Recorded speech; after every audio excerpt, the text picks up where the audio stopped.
पंजाब हुकूमत और वफाकी हुकूमत बज़िद हैं कि उन्हें ग्रीन इनिशिएटिव प्रोग्राम के तहत 66 लाख एकड़ अराजी को आबाद करने के लिए जो है वो इन्हें हर सूरत में पानी चाहिए और हर सूरत में 6 नहरें बनानी है, यानी दरियाए सिंध का गला घोंट देना है। दरियाए सिंध को पंजाब की हदूद में सिर्फ रखना है और उसके बाद सिंध में जो दरियाए सिंध है वो मुतवातिर खुश्क हो रहा है और मजीद खुश्क करने की साजिश की जा रही है।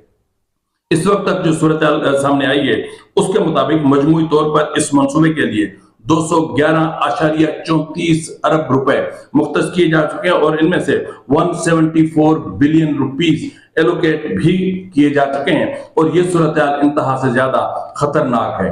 हुकूमतों को दौरों से फुर्सत नहीं है, काबीना में इजाफों से फुर्सत नहीं है, काबीना के वज़रा की तनख्वाहों में 200% इजाफों से फुर्सत नहीं है, अरकान पार्लियामेंट